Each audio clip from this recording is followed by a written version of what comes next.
Bonjour à tous et bienvenue dans cette nouvelle vidéo dans laquelle je vais vous présenter simplement en fait mon nouvel écran actuel quoi, qui n'est autre que celui-ci. Alors, c'est un Samsung Odyssey G9 Neo.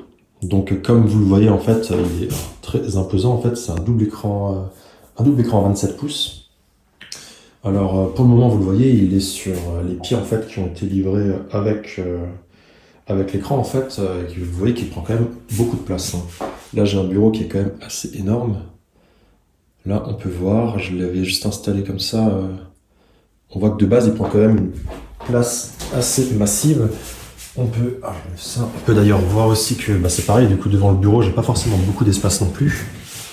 On s'arrêtera un peu plus tard en fait sur toute la partie qui est vraiment graphique enfin, sur toute la partie vraiment écran, comment il se comporte quoi. Là vraiment dans ce premier chapitre, j'aimerais surtout vous montrer plus la partie installation hardware, parce que on va remplacer ces pieds là, ils sont quand même énormes, hein. On voit bien par rapport à l'écran, alors là je suis pas en grand angle, mais que avec des pieds de cette taille, la place occupée sur le bureau est quand même massive. Je fais juste un petit ajout à l'arrache. Je voulais juste vous montrer aussi la boîte dans laquelle a été livré l'écran. Donc la voici, tant qu'elle est d'accord dans mon bureau, hein. Vous voyez là aussi c'est un package qui est quand même assez énorme, hein. On peut pas le prendre seul, hein. Si vous faites livrer ce genre d'écran chez vous, pensez à être deux pour le monter, hein, parce que le poids en soi ça va, il n'est pas particulièrement lourd, mais la boîte elle fait bien, enfin par rapport à la taille de mon bureau, je vous mets en comparaison ma chaise à côté. Voilà, vous voyez bien que c'est quelque chose qui à longueur de bras ne peut pas être porté quoi. Donc faites bien gaffe à ça. Remplacer ses pieds par ce bras télescopique de chez Secrets Lab qui devrait être prévu pour quoi, le Heavy Duty Monitor Arms. Donc on va déjà voir de quoi est composée cette boîte, puis on verra comment l'installer. Ok, on est plutôt centré, j'espère que vous m'entendrez quand même relativement bien.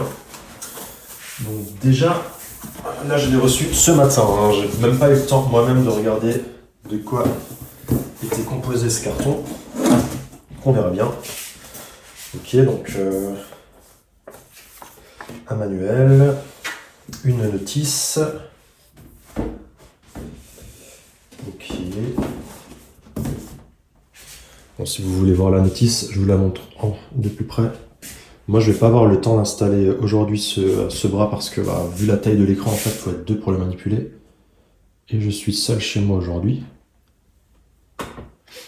Mais bon, comme j'ai reçu le colis juste à l'instant, je voulais quand même faire avec vous ce petit unboxing déjà maintenant. Ensuite, on a sa protection. Bon, ça m'a quand même l'air relativement soigné, hein, tout ça. Là, on peut voir les différents éléments du bras. Ok, on a la pince massive quand même pour la fixer sur le bureau. Est-ce qu'elle rentre les miens au moins? Ouais, c'est bon, il n'y a pas de problème. Qu'est-ce qu'on a d'autre? Les poignets qu'on va pouvoir mettre au-dessus et en dessous de l'écran pour pouvoir plus facilement le manipuler. Qu'est-ce qu'on a là-dedans? Ah ok. On a le petit kit de tournevis, au cas où on n'en avait pas. Bon, pas de quoi l'ouvrir, mais vous voyez quoi. Et la plaque de fixation qu'il y aura du coup, si j'ai bien compris, entre le bras et puis l'écran.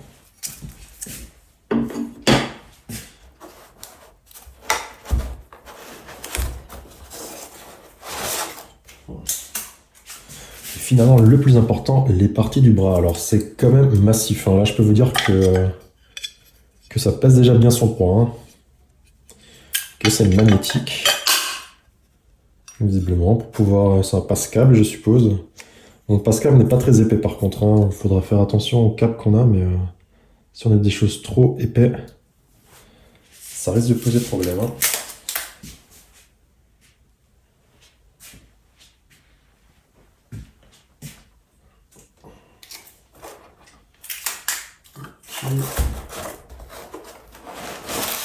Et enfin, l'autre partie du bras sur laquelle on fixera l'écran, quoi. Enfin, l'écran, plutôt la plaque qu'elle sera fixée à l'écran.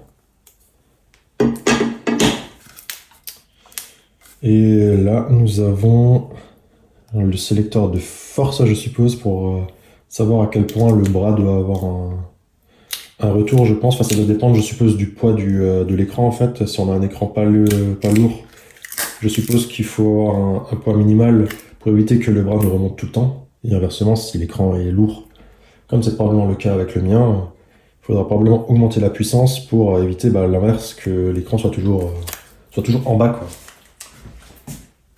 Bon. Je suppose que nous sommes au fond de la boîte, là.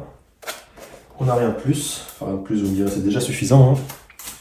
Du coup, je vous propose de vous retrouver plus tard pour le montage. Allez, je vous dis à tout de suite pour vous. Et puis, dans probablement quelques jours pour moi.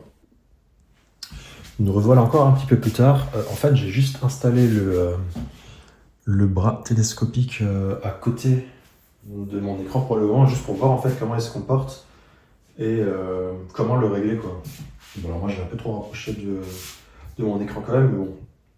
Là vous pouvez voir qu'effectivement, comme le dit la notice, de base, si on veut avoir le bras devant nous, il va falloir en fait mettre le socle 12 cm sur le côté en fait par rapport au centre de l'écran, quoi. L'écran est fourni avec ces deux poignées qui peuvent être installés. Alors c'est pas compliqué, hein, c'est juste des vis à visser. On peut même les utiliser sans visser des vis, en fait, ça tombe pas. Mais qui nous permettent après de plus facilement manipuler l'écran, en fait. Je pense que ça sera plus simple parce qu'il y a quand même une certaine résistance, en fait, au niveau des différents vérins, quoi. Donc je pense que ça sera plus simple effectivement de manipuler l'écran en mettant la force sur ses poignets plutôt que sur l'écran lui-même, quoi. Parce que je sais pas à quel point il est solide. Donc le truc qu'il faudra voir aussi, c'est par exemple, moi le problème que j'ai, c'est que j'ai une lampe qui est derrière et qui est fixe. En fait, je vais pas pouvoir la garder, je pense. Parce que le problème, c'est que dans ce cas-là, je pourrais pas avoir l'écran qui serait plus en arrière que ça, quoi. Hop, voilà, comme ça. Alors que si vous voyez là derrière, moi j'ai un espace en fait qui a été prévu justement pour que je puisse, enfin, pour pouvoir pousser l'écran en fait un peu plus derrière. Ce que le bras permet de faire en fait. Mais pas mon setup actuel, quoi. Donc je vais certainement changer cette lampe par une autre lampe que je pourrais fixer en fait, pas forcément parallèle à l'endroit où je l'utilise, quoi, avec un corps un peu plus malléable. Mais bon, on verra ça dans un second temps, quoi. Donc ouais, voilà, si vous voulez le voir de plus près, attendez, je vous rapproche. Voilà, donc là on a le bras qui a été installé, hein. Vous voyez, c'est une grosse pince en fait qu'on visse simplement à partir de là, quoi, qui elle va ensuite prendre le bureau en tenaille, quoi. C'est un truc complètement basique, hein. Donc on voit par contre que moi je suis quasiment à la limite, hein. Il n'y a pas grand chose en plus de disponible au niveau de la vis. Donc ouais, si vous avez une épaisseur de bureau qui est un peu plus grosse que celle-ci, attendez, je vais vous dire combien j'ai, puisque j'ai un mètre juste à côté.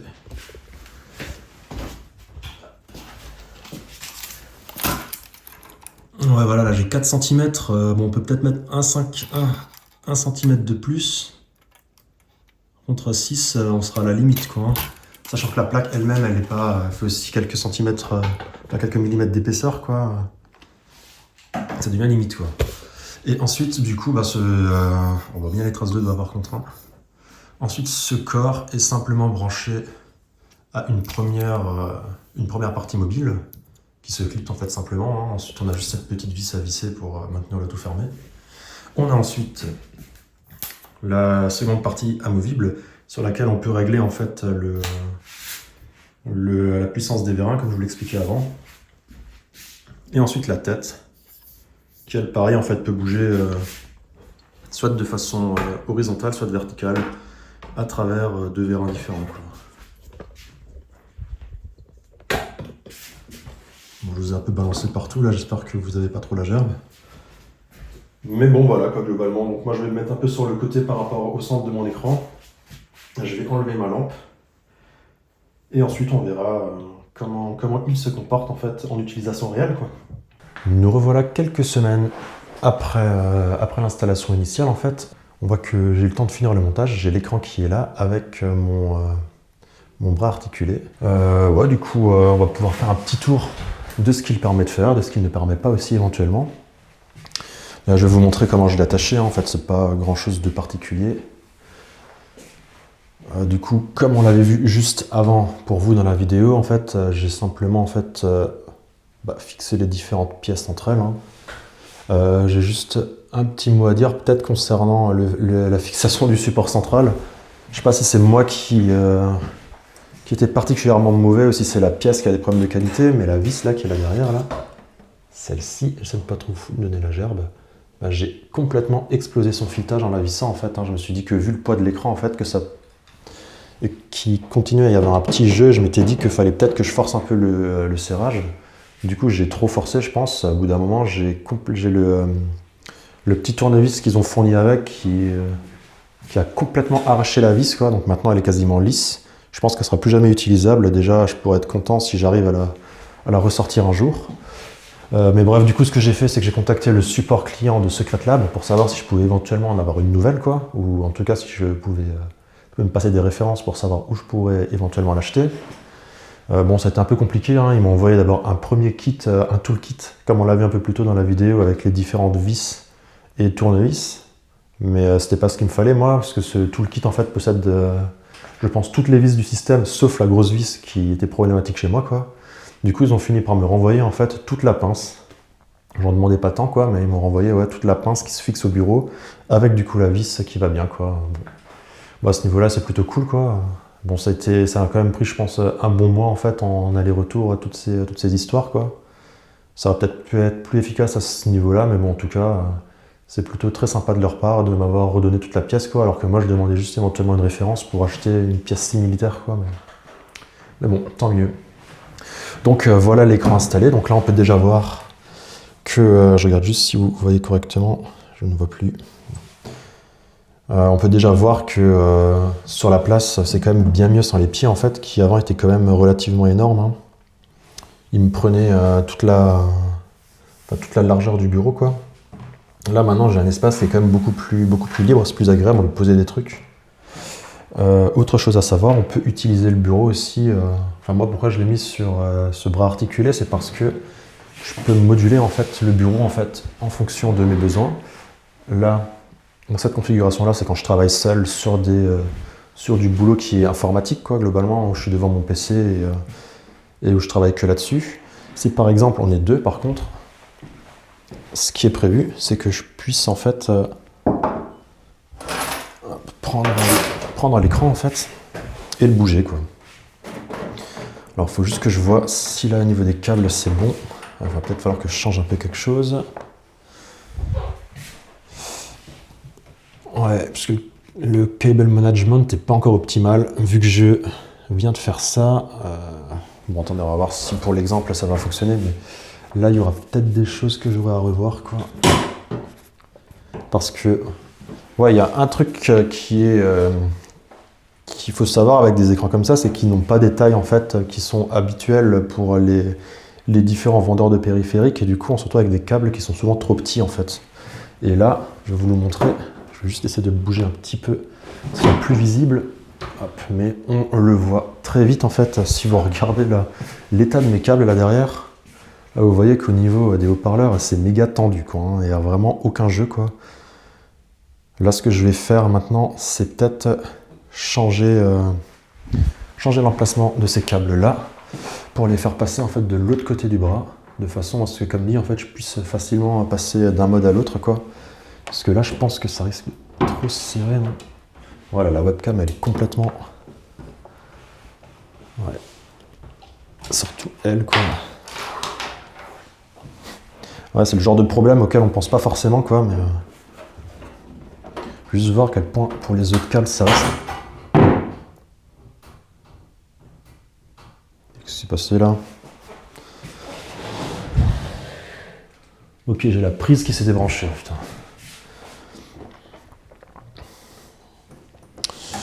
Ouais, mais des choses à voir encore à ce niveau, quoi. Ça m'a l'air bon. C'est quoi ça? C'est ce câble-là, en fait, qui est parti. en vacances. Ouais, tout est très très tendu. Là, il faut que je vois comment je peux résoudre ce problème là, mais en fait c'est pas résolvable là. Il faut que je change de câble. Hein. Il est complètement tendu lui. Hein. Faut que je change la lime du câble. Alors ce qui se passe si j'enlève... Parce que j'ai quand même fait un minimum de cable management, mais bon. Là le problème c'est clairement... C'est la ligne de l'écran qui est trop loin en fait, faudrait que je la rapproche. Ça me fait un peu plus de jeu.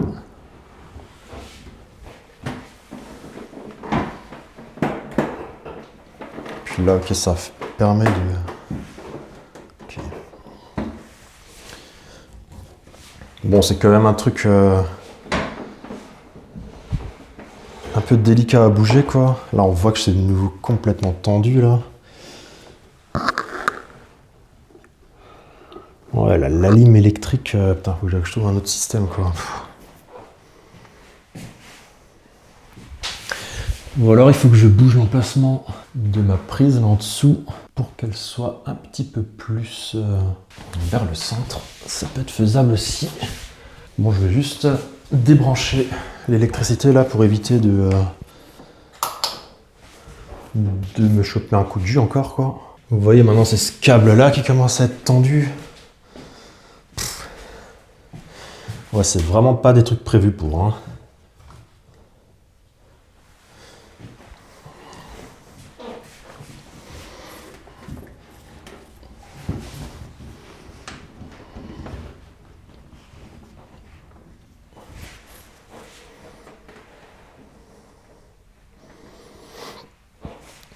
Bon voilà.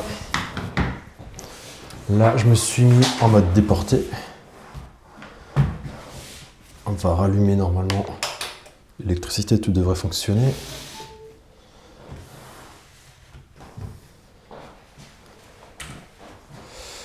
Ok. Donc ouais, voilà. Donc là, maintenant, vous pouvez voir, en fait, mon bureau... Il est en mode déporté, donc là, moi, je pourrais continuer à utiliser mon bureau de façon normale. Bon, alors là, pour le coup, je suis quand même assez proche de l'écran, quoi.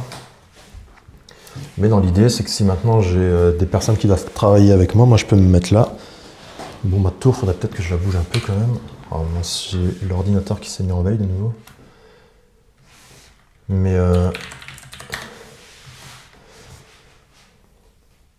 là, je peux être comme ça, travailler.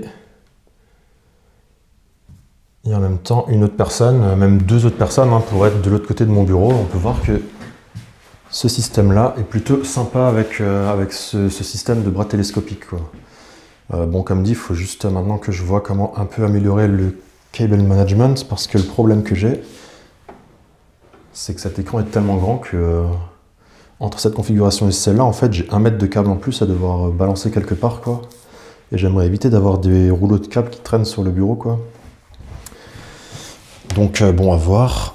Mais là, je vais peut-être déjà pouvoir raccrocher ça.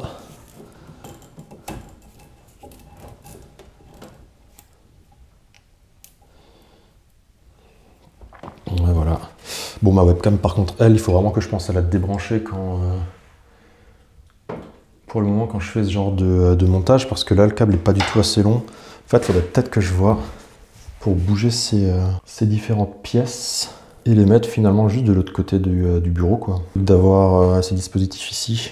Bon, je vais voir ça. De toute façon, ça après, ça reste, je vais dire, un peu mon problème, quoi. Là, ça n'a rien à voir avec le bras télescopique, hein, qui lui fait parfaitement le travail, quoi. C'est plus moi qui ensuite dois voir comment je vais arranger mon espace de travail, quoi. Voilà. Ouais, là, on voit que...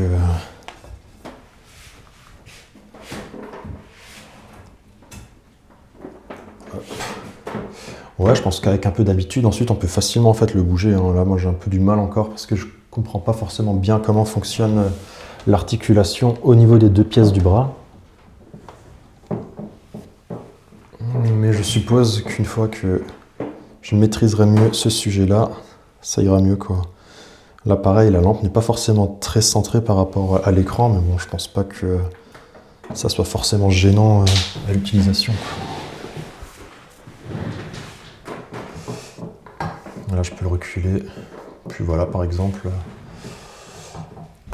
Bon, quoique. Ah, c'est vraiment pas droit là, ça va me faire chier ça quand même. Bon, encore une fois, faut que je vois comment je vais gérer ça quoi.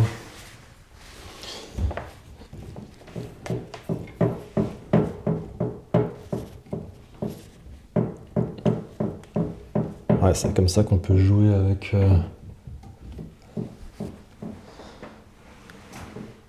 C'est un peu plus droit, mais c'est toujours pas ça quoi. Faudrait que je décale la lampe de quelques centimètres. Enfin. Il y a tout qui craque de partout là, il se passe des choses. Mais en tout cas, ça m'a l'air plutôt fonctionnel. Autre mode que j'aimerais vous montrer. Je regarde juste à quel point on est bien centré. Ouais, je vais peut-être être amené, enfin je vais être amené, hein, c'est quasiment certain, à des fois faire un peu de bricolage, qui d'ailleurs vont peut-être être filmés et dont je vais vous partager certaines aventures quoi. Mais à faire des bricolages en électronique, en carton, enfin peu importe en quoi. Et dans ces cas-là, j'aimerais expérimenter un autre format de bureau. C'est avec l'écran qui serait incliné sur un côté. Hop, par exemple.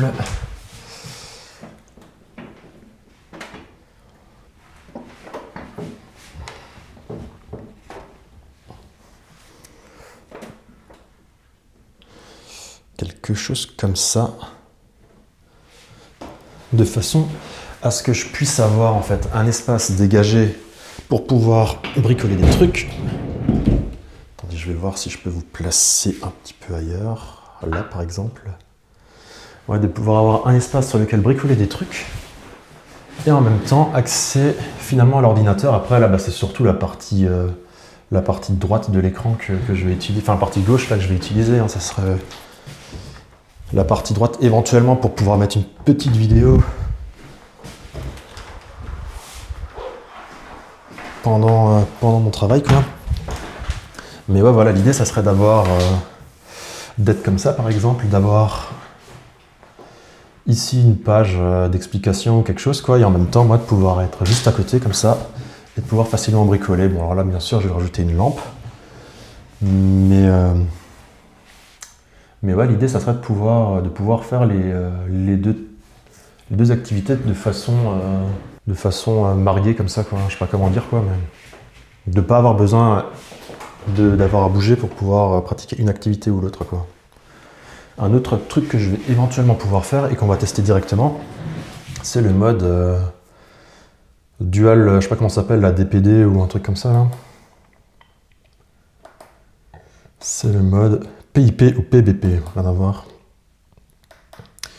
En fait, cet écran-là permet de mixer les différentes sorties en fait qu'on peut afficher. Je vais vous montrer ça de plus près. Par exemple, on peut afficher un DisplayPort, donc ce qui est le cas ici, sur tout l'écran, ou alors par exemple dire qu'on veut le DisplayPort en fait à gauche et un port HDMI par exemple à droite. Je vais juste voir à quel point ça pourrait être bien d'utiliser ce truc, par exemple si j'ai envie de jouer sur mon PC qui est là en bas. Mais du coup que sur un demi-écran parce que la carte graphique elle est largement pas assez puissante pour pouvoir faire tourner des jeux en 6K quoi, qui est la résolution de cet écran. Ok, c'était remis en veille ou quoi? Qu'est-ce que c'est que ce truc? Qu'est-ce que c'est que cet arrière-plan là? Jamais vu ça moi. Attends, j'ai bien l'air d'être sur mon... Qu'est-ce que c'est que ce bureau virtuel là, avec une plage? Bon, on innove, hein. Alors là, en tout cas, je suis en mode PIP ou PDP ou PBP, je sais pas trop lequel est quoi. Un, ça veut dire qu'en fait on intègre une image dans l'autre et l'autre qu'on coupe l'écran en deux parties. Moi c'est ce que je vais faire, hein. Je vais demander à avoir un truc comme ça, voilà. Par contre, en fait, c'est mon Mac se met en veille, j'ai l'impression dès que je change de mode. Voilà. Oula, là, j'ai la résolution qui est partie un peu en cacahuète là. Tu regardes, c'est très gros.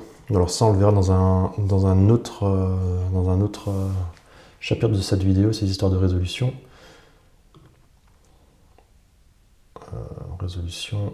Là, je vais enlever le mode DPI du coup. Peut-être faire ça natif. Ouais, voilà. C'est mieux. Et de l'autre côté, alors maintenant, par contre, moi, j'aimerais l'inverse. Parce que si je veux jouer et que je me mets comme ça, ce qui serait plus intéressant... Bon, après, est-ce que si je joue, est-ce que je mettrais l'ordi de ce côté-là ou plutôt de l'autre côté? Bon, bref, ça change pas grand-chose en réalité. On va juste changer ça. Donc là, on a le mode type. Ensuite, on peut changer les sources. Là, je peux dire que la source 1, ça serait HDMI 1. Je dis que je vais les switcher, les deux sources. Voilà. Je vais allumer mon autre ordi. Je sais pas à quel point ce serait bizarre de jouer comme ça, parce qu'en fait, l'écran, là, si vous voyez, il y a quand même une courbure, en fait. Hein. Si, là, on n'est pas vraiment face. Ah, par contre... s'il faut que j'appuie là-dessus. Voilà.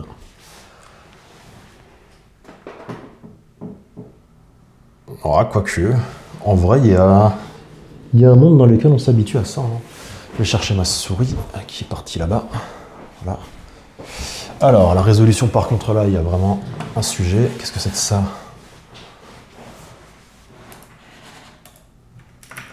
Est-ce que j'ai switché sur... J'ai l'impression que... Si c'est bon. Ah, ok, là, il faut que je me mette sur le mode 1. Voilà. Très bien. Donc là, nous sommes sur cet ordinateur-là, qui a une résolution à claquer au sol. Je ne sais pas ce qui s'est passé.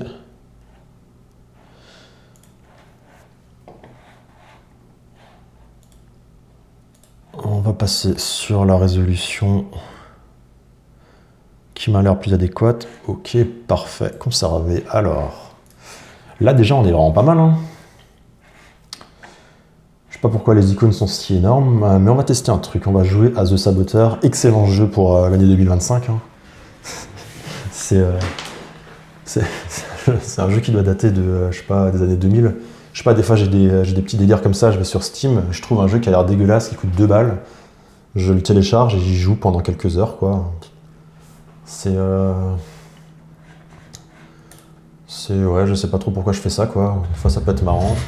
Bon, c'est un peu fort, là. Voilà. Pourquoi j'ai ce truc en plein dans l'écran que je n'arrive pas à enlever? Bon, ça fait des pompes que j'ai plus démarré ce PC, je sais plus comment utiliser Windows en vrai. Ok, c'est bon, je suis dedans. The Saboteur. 2009, hein, donc j'ai un peu médit quand j'ai parlé de 2000. Mais bon, ouais, je sais pas trop ce qui expliquerait ce petit délire que j'ai de jouer à des jeux super anciens comme ça. Par contre, j'aimerais bien mettre moins fort quand même là. Pourquoi je peux pas mettre moins fort? Le son ne change absolument pas.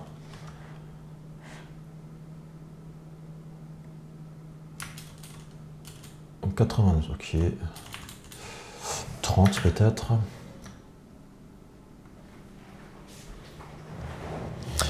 Continuons. Mais en tout cas, en réalité, c'est vraiment pas dégueulasse, hein. Cette façon de jouer là. Avec un écran. Par contre, c'est pas expliqué que cette résolution là, elle est bizarre là, j'ai l'impression de. Paramètres. Paramètres vidéo. Correction gamin. Je pourrais faire de plus. Bon, c'est peut-être parce que je suis en partie, mais après là c'est pareil, c'est pas forcément trop le sujet. On voit que j'ai une résolution un peu bizarre, j'utilise pas tout mon écran, peut-être que le jeu n'est qu'en 4 tiers, hein. Les écrans 16 neuvième n'existaient peut-être pas à l'époque, je sais pas trop. Mais en tout cas, j'aime bien la disposition en fait, parce que là vous voyez, je peux jouer en fait. Et moi là j'ai mon petit switch, j'appuie dessus, voilà. Là maintenant je suis passé sur le Mac. Et là moi je pourrais me mettre une petite vidéo. Je sais pas ce que je regarde là comme truc. petite vidéo des échos sur Roblox, je peux continuer à regarder ma vidéo là tranquillement, tout en continuant. Alors j'ai appuyé, ouais, tout en continuant de jouer en fait sur mon autre PC. Et tout ça en fait c'est fait depuis le même écran quoi. Et j'avais peur que la courbure en fait fasse un peu un sentiment bizarre en fait quand on utilise vraiment qu'un côté de l'écran comme écran principal, mais en fait ça marche super bien quoi. Là je ne remarque absolument pas que je suis sur un écran incurvé avec une courbure bizarre, puisque de ce côté-là il est droit et de ce côté il est courbé quoi. Non, c'est pas mal quoi. Après bon, maintenant du coup il faut quand même que j'ai un minimum un PC qui tient la route, parce que j'affiche quand même du 4K là. Enfin, j'affiche du 4K, on s'entend bien, hein. Là je suis absolument pas en 4K, je dois jouer en résolution qui doit s'approcher plus du 420p que du 4K. C'est aussi artistique hein, d'une certaine façon en fait, puisqu'il faut faire travailler notre imaginaire. Là, on voit des petits trucs là-haut, là vous voyez, on dirait, je sais pas, on dirait des genres de pixels courbés là. En réalité, ça doit probablement être des oiseaux. Hein. C'est peut-être que c'est des drones ou des bouteilles de gaz ailées, on dirait. Mais ma logique partirait plutôt du principe que c'est des oiseaux. Donc, du coup, c'est bien, ça fait travailler l'imaginaire. On voit des trucs là devant, là, on voit des. Qu'est-ce que c'est ça? On voit des genres de filets, en fait, il faut se dire que c'est probablement plutôt des lampadaires, quoi. Non, c'est pas mal, j'aime bien. Bon, j'ai l'impression qu'on dévie un peu du sujet de la vidéo, quand même. Je pense qu'on va arrêter là le test de ce jeu, sinon je vais passer 4 heures à jouer à ce jeu antique. Je vais avoir mes yeux qui vont finir par fondre. Parce que j'avoue que la qualité graphique, il faut quand même s'y habituer. Hein. Une fois qu'on a connu des jeux récents. Mais bon, je m'égare. On va laisser ça comme ça. On va retourner sur l'écran. Hein. Je pense que j'ai fait un peu le tour de ce que je voulais dire au niveau du hardware, quoi. Donc là, on a testé le bras télescopique, le bras articulé, je sais pas pourquoi j'ai toujours télescopique. C'est quoi, celui de Secret Lab, quoi. On voit qu'il fait clairement le taf, qu'il fonctionne super bien. Comme je disais, j'avais juste un peu des petits problèmes avec la vis qui m'avait l'air d'être en qualité assez mauvaise, mais comme dit, n'hésitez pas en fait à demander au support technique, au SAV de Secret Lab de vous renvoyer la pièce si elle est défectueuse chez vous en fait, hein, même si c'est vous qui l'avez pété en vissant quoi. Je pense qu'à terme, si tout le monde fait des retours pour cette pièce, ils vont probablement commencer à faire des vis avec un métal de meilleure qualité quoi. Mais en attendant, sinon ils vous la renvoient quoi, ce qui est plutôt cool. Et vous aurez accès du coup, comme dit, à un outil qui permet quand même en fait d'améliorer l'écran, je trouve, hein, parce que comme dit, que ce soit les pieds en fait physiques qui disparaissent et qui du coup nous libèrent toute la surface sous le bureau, ou le fait de pouvoir manipuler comme ça l'écran pour changer en fait son orientation et modifier du coup les fonctionnalités auxquelles on a accès du coup avec cet écran, c'est quand même cool quoi. Parce qu'il faut quand même avoir en tête que l'écran est très grand et qu'il prend de la place sur le bureau et qu'en fait, s'il reste fixe, en fait, il peut vous limiter dans certains cas d'usage. Encore un truc dont on n'a pas parlé. Je vais le remettre droit. Attendez, juste.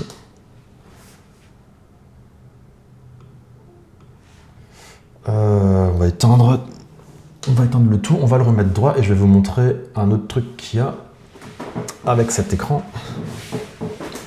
C'est que comme dit, il prend beaucoup de place. Et moi, j'étais habitué, par exemple, avant à avoir souvent des trucs qui traînent à côté de moi. Par exemple, des bouquins, des tasses de café, peu importe quoi, en fait. Hein. J'avais toujours des trucs où, pareil, comme je disais, des fois, je bricole des choses. Ça pouvait m'arriver d'avoir des petits trucs d'électronique ou des pots de peinture ou des choses comme ça qui traînaient sur le côté de mon bureau et que j'utilisais de temps en temps pour travailler, en fait, des petites pièces juste devant mon écran quoi. Là l'écran est tellement large en fait qu'il vous cache en fait l'accès à côté du bureau quoi. Si vous avez des choses que vous avez souvent tendance à prendre sur le côté, là ça va vous embêter de le faire quoi. Typiquement, si un exemple que j'avais, là vous voyez maintenant j'ai un nouveau micro qui fonctionne je pense mieux pour vous aussi, qui vous donne une meilleure qualité audio. Mais pourquoi je l'ai acheté de base en fait, c'était parce que j'avais envie d'avoir de l'équipement sans fil pour pouvoir faire les différentes réunions que je fais dans le cadre de mon boulot. Parce que avoir en fait un casque qui traîne derrière l'écran comme c'était le cas avant, de prendre le casque, de le mettre sur les oreilles, d'avoir des câbles qui passent, en fait c'est très chiant à gérer au quotidien quoi. C'est vrai, c'est un cas de figure qu'il faut avoir en tête aussi quoi. Mais bon, c'est après comme dit, ça reste très sympa d'avoir ce genre d'écran quoi. Il faut juste avoir conscience de ce genre de limitation. Est-ce que j'ai appuyé? Ouais, non, je suis sur. Bah non, je suis sur le. Pardon. On rappuie. Voilà. Du coup, je passe sur cet écran-là. Donc, ah oui, mais c'est normal. Le pavé. Retour à Windows. Ok. Donc, comment je fais pour switcher en fait d'un écran à l'autre de base? Enfin, d'un ordinateur à l'autre.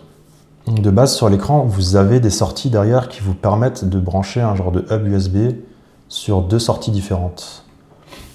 Par contre, quand vous passez en mode... le jeu a planté en fait, excellent. Quand vous passez en mode écran splitté, là comme c'est le cas, l'écran vous demande normalement dans un des menus, je vais voir si vous voyez bien, ouais. L'écran vous demande dans un des menus quelle source USB vous voulez utiliser en fait. Là vous voyez. Et une des façons en fait de gérer la sortie, je sais pas comment j'ai fait. Ah oui ok, j'ai cliqué sur switch et du coup ça a switché les 2 sources quoi. Mais moi j'utilise pas en fait le hub sur l'écran parce que je trouve que cette façon de faire est assez chiante. Moi je préfère appuyer sur un seul bouton. Du coup ce que j'ai fait, on se baisse un petit peu, j'ai mis en place ce genre de petit boîtier qui est un switch mécanique en fait. On a 4 ports USB qui sont présents en façade qui permettent de relier des dispositifs USB dessus et 2 ports USB en fait derrière le switch qui permettent de le rediriger vers 2 ordinateurs différents quoi. Donc l'ordinateur 1, c'est un câble qui part et qui va jusqu'au Mac qui est présent là. Et le port 2, c'est pareil, c'est un câble qui part et qui va jusqu'à l'ordinateur qui est présent là en bas quoi. Et moi du coup j'ai juste besoin d'appuyer sur ce bouton là et puis ça me switch la sortie quoi. C'est quand même plus pratique à gérer que de devoir aller dans les menus de l'écran si je veux pouvoir switcher comme ça d'un écran à l'autre de façon dynamique quoi. Bon par contre j'ai complètement craché mon Windows là. Ah, quelle classe, hein. Il ne démord pas de ses habitudes. Je fais une vidéo dans laquelle je filme un PC sur Windows, il crache. Si ça c'est pas un signe du destin. Ouais, je ne peux plus rien faire, je suis bien sur la source 2, oui. Bon bah ma foi, on va le hard reboot. C'est la coutume dans les PC Windows. Voilà. Moi du coup, je vais... Ça je peux le fermer. Je vais retirer le mode... du double écran. Je vais vous remettre un peu derrière pour que vous puissiez voir la bête dans son ensemble. Voilà. Donc, on retire ce mode PIP PBP. Je le mets en off. HDMI, ok, ça a pris la mauvaise source. Là, on retourne. Non, c'est pas là-dedans, pardon. Qu'est-ce que j'ai fait? J'ai pas lu avant de cliquer sur le bouton. Je pense que j'ai fait un test de quelque chose. Do you still see the same problem on the screen? Non, mais c'est bon. Tout va bien. Ce n'est pas ce que je voulais faire. Je voulais sortir de là. Je voulais retourner dans le menu. Et je voulais aller dans le menu source. Choisir DisplayPort. Voilà. Donc, ouais, cet écran a un port DisplayPort et 3 ports USB en fait de présent directement dans ses fesses, quoi. Sur ses fesses, à son arrière. Qu'est-ce qui se passe? Pourquoi il n'y a plus rien? Bon, par contre, ça c'est un truc un peu chiant, c'est que cet écran s'éteint beaucoup trop rapidement. S'il n'y a pas de source pendant 5 secondes, il s'éteint, quoi. Je sais pas si c'est parce qu'il est fainéant ou parce qu'il est écolo, mais bon, en tout cas, nous, ça arrange pas nos affaires, des fois. Parce que le problème que j'ai, c'est que le Mac, si moi j'appuie sur un bouton et que je le déverrouille, alors que l'écran est éteint, Après, l'écran ne s'affiche plus sur... Ah mince, le problème c'est ça. Ok. Voilà. Ok. Du coup, je me recentre un peu. Voilà. Alors, que dire maintenant de l'écran en fait en tant que tel sur le Mac? Moi, avant que je l'achète, j'ai eu beaucoup d'hésitation en fait. Pourquoi? Parce que j'étais pas certain que la résolution native de l'écran puisse être supportée par le Mac. Cette résolution native, on l'avait vu avant, c'est... je vais vous le montrer. Voilà, cette résolution native, en fait, c'est déjà d'avoir le 6K, c'est-à-dire... combien ça fait? Je vais voir ça. Oui, voilà, c'est-à-dire le 7680 par 2160, et surtout de l'avoir en au moins 120 Hz. Alors cet écran, il supporte le 240, j'étais certain que le 240 ne fonctionnerait pas pour le coup, mais ouais, c'était pas super clair en fait, parce que si on regarde la doc, le manuel en fait du MacBook M3, il précise que on peut brancher en fait un écran 8K dessus à 60 Hz max, ou un écran 4K à 120 Hz max. Moi j'ai un écran 6K, je savais pas trop du coup si ce qui allait s'appliquer, ça serait le 120 Hz ou le 60 Hz. Du coup, j'ai pas trouvé qui que ce soit en fait sur internet qui parlait de ça, quoi. J'avais l'impression par contre qu'il y avait beaucoup de problèmes en fonction du câble qu'on utilisait pour relier le Mac à l'écran, quoi.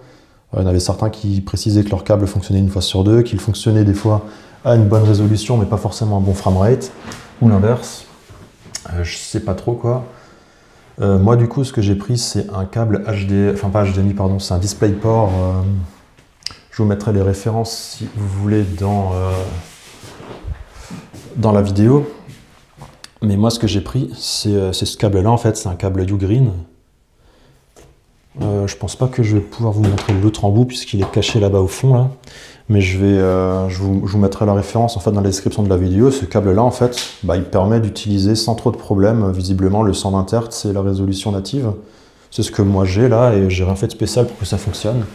J'ai l'écran depuis plusieurs mois maintenant je pense et je n'ai pas eu de saccade ni de quoi que ce soit d'autre comme problème, quoi. Donc c'est plutôt bon. Après il faut savoir quand même que sur le Mac j'ai l'impression qu'il y a peu d'applications qui sont prévues pour tourner en 120 Hz. Du coup, la plupart, en fait, quand on scrolle, il y a quand même de la saccade, quoi. On voit que c'est pas aussi fluide que ça le serait, par exemple, sur un téléphone 120 Hz, mais je pense que c'est juste parce que certaines applications, en fait, ne gèrent pas ça bien, quoi. Si on prend, par exemple, là, des navigateurs web, Arc, par exemple, j'ai pas le problème, quoi. Là, on voit que le rafraîchissement est bien fluide, quoi. Voilà. Je pense que c'était ce que je voulais dire à ce niveau-là. Dernier point que je voulais voir avec vous dans cette vidéo, c'était en fait la façon dont macOS gérait finalement les fenêtres en fait sur un écran de cette taille-là. Alors forcément, je vais pas vous mentir qu'on peut pas utiliser des applications en fait en full screen, hein.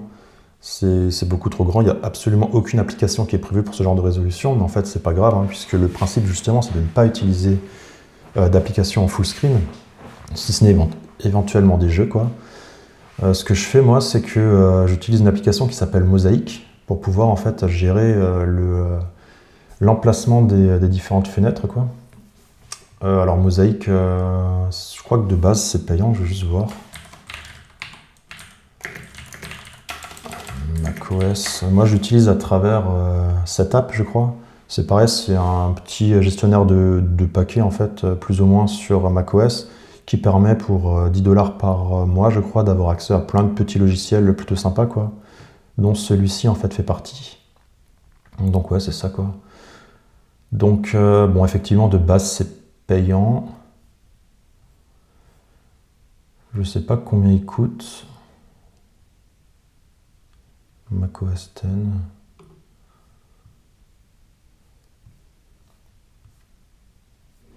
Bon, leur page est vraiment très minimaliste, hein. Vraiment très minimaliste. Mais bon, moi c'est RGA, quoi. Ces pages-là restent inclusives, voilà, pour pouvoir fonctionner avec des assistants de navigation, vu que visiblement ils n'ont pas de CSS. Enfin bref. Donc l'idée de cette application, c'est simplement que quand on prend une fenêtre, en fait, là par exemple mon logiciel de notes, Ou bon, on va faire ça avec un terminal.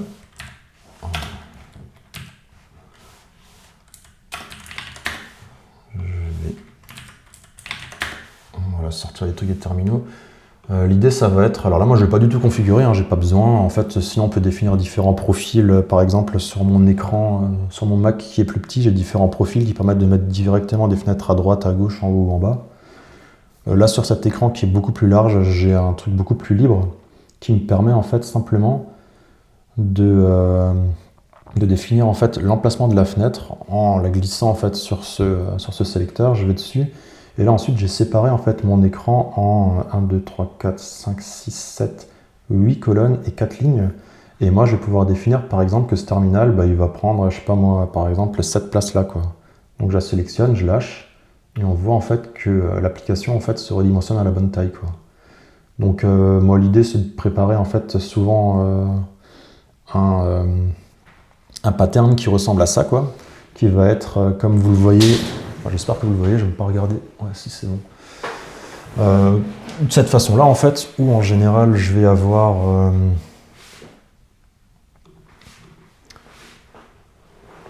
à droite, enfin à gauche de mon écran, plusieurs logiciels de messagerie. Donc là, j'ai WhatsApp, Element, je peux avoir Spotify, écouter de la musique aussi. Quelques autres petits trucs, genre là-haut, j'ai une application de Pomodoro que j'utilise de temps en temps. J'ai des petites stats pour savoir...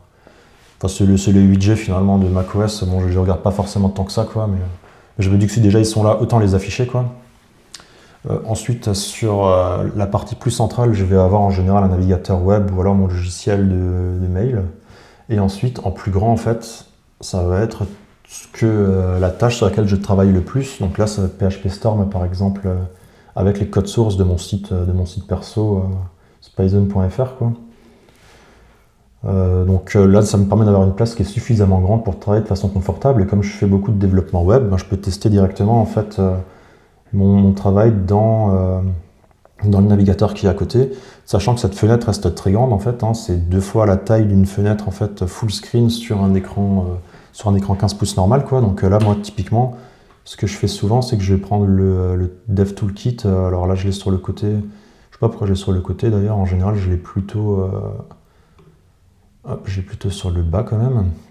Mais ouais, voilà, là on peut voir que typiquement si j'ai besoin à un moment de travailler dans la console, de travailler sur les sources en fait de la page, des éléments, en fait ça reste super confortable en fait. Hein. Je peux voir tout mon espace de travail en fait en un coup d'œil, quoi.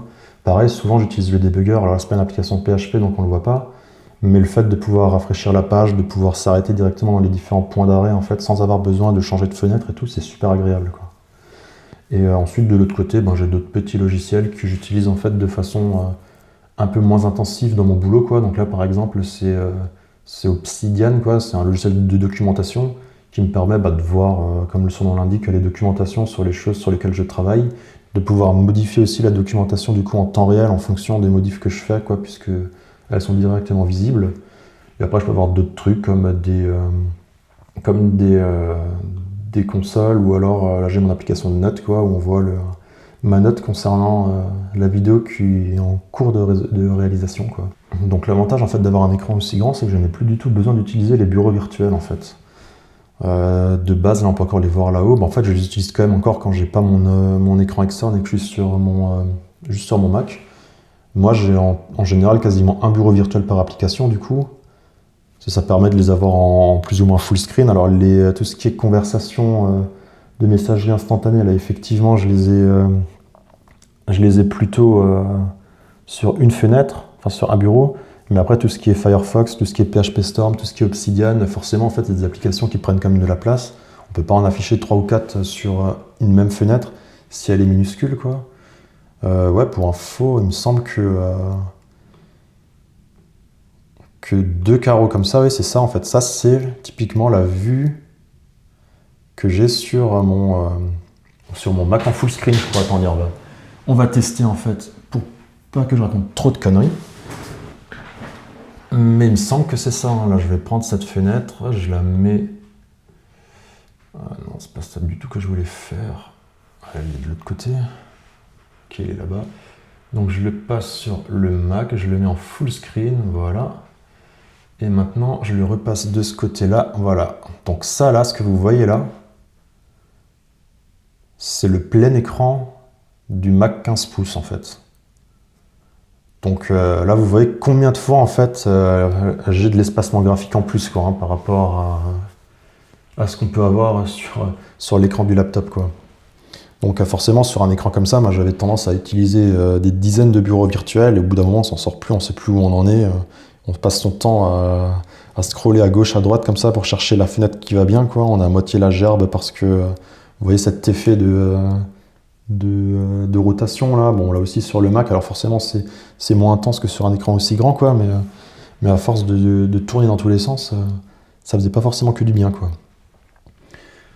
Mais là, oui, comme du coup, on a un écran qui est beaucoup plus grand, ben forcément, on n'a plus du tout ce genre de contraintes, quoi. Donc là, vous voyez, j'ai pris la fenêtre, je l'ai scrollé en fait sur l'application Mosaic.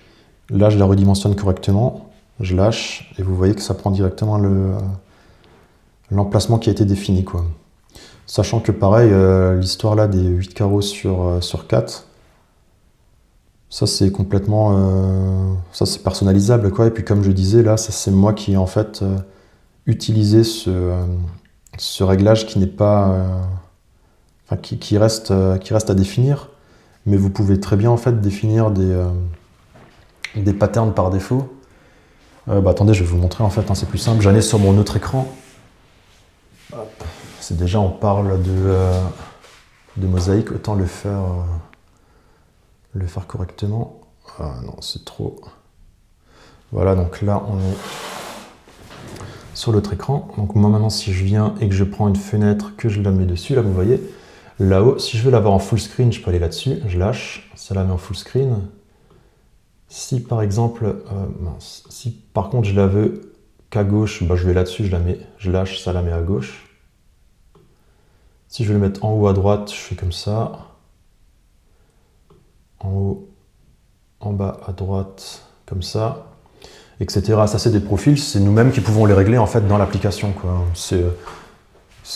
Tout est personnalisable, donc après à vous de voir, hein, si vous savez que vous allez utiliser votre écran d'une certaine façon, que vous voulez avoir des profils prédéfinis, vous pouvez très bien le faire aussi sur l'Odyssée, quoi, il n'y a aucun souci.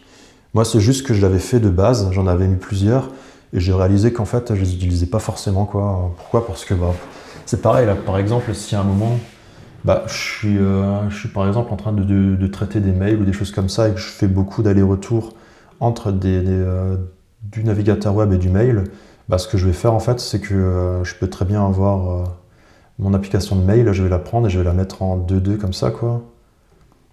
Ou pareil, quand je fais du montage vidéo, ce que je vais faire en fait, c'est que je vais avoir plutôt une application qui va être large, comme ça par exemple. Et là en bas, je vais avoir un Finder qui va être ouvert pour pouvoir sélectionner mes différentes sources, quoi. En fait, j'ai pas forcément de pattern qui est très fixé, quoi, et c'est pas la peine d'avoir en fait après 50 000 pré-réglages, quoi. Autant avoir que ce système-là qui permet en fait de le définir à la main, quoi, comme on veut, quoi. Bon, voilà, hein. Je pense que j'ai fait le tour de tout ce que j'avais à dire, hein. Si on voit mes notes, j'avais voulu parler du bras articulé, du mode labo, mode déporté, du problème avec la vis que j'ai eu pour le montage du pied.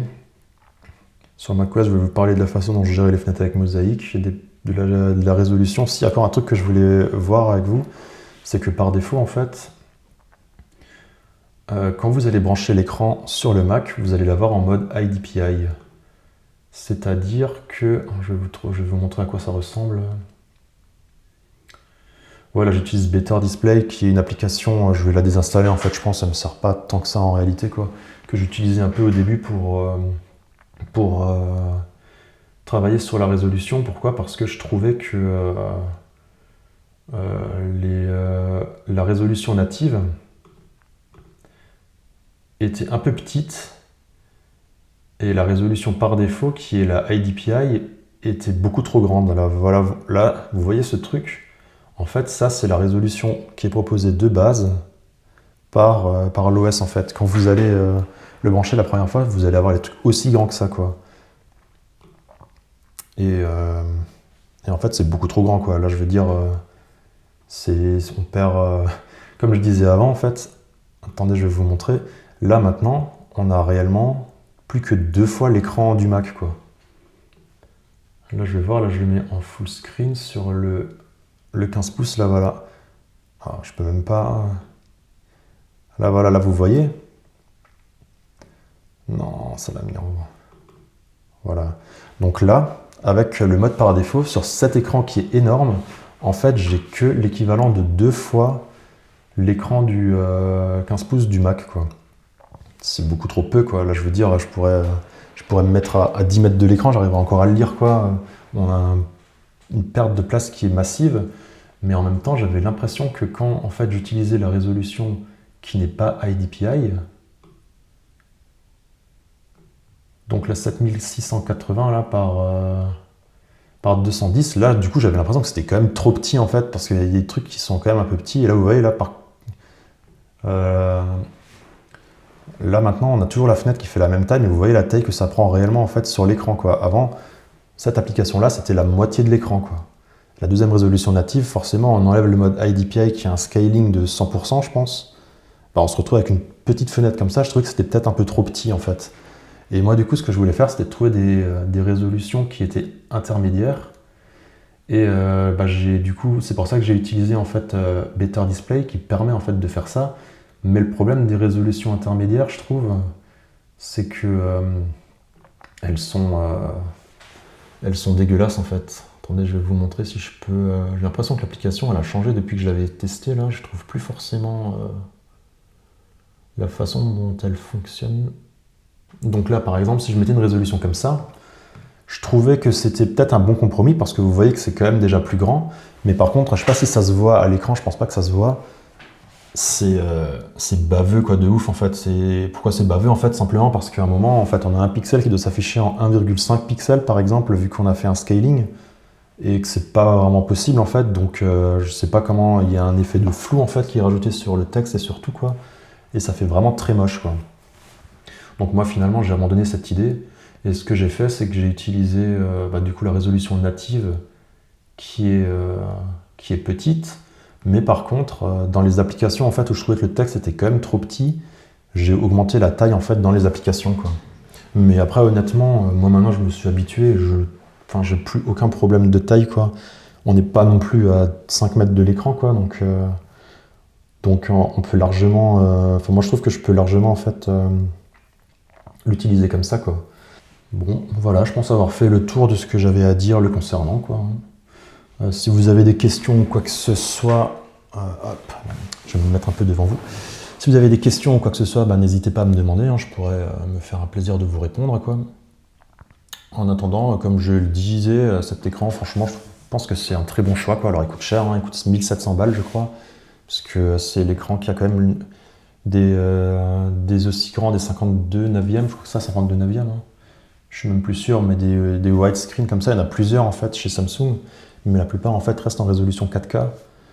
Celui-ci, il est en 6K, quoi. C'est deux écrans 4K, un à côté de l'autre, ça permet d'avoir quand même une bonne résolution. Il est cher, comme dit, il est à 1700 balles. Mais si vous bossez toute la journée dessus, comme c'est mon cas, je pense que c'est un très bon investissement, quoi. En tout cas, je ne regrette absolument pas mon achat. Pareil, le bras télescopique, je pense que ça change complètement aussi la façon dont on utilise cet écran, quoi. On a beaucoup plus d'espace en fait sous l'écran. On peut rajouter des trucs. Enfin là, simplement le fait de pouvoir accéder avec la main derrière, c'est quand même pratique. Comme dit, là, on peut avoir du coup des périphériques en fait pour gérer l'USB, pour gérer par exemple pareil des câbles de recharge et tout qui passent à travers. C'est quand même agréable, quoi. Et surtout le fait de pouvoir le manipuler pour éviter en fait que sa taille ne soit trop un problème, c'est aussi très bien, quoi.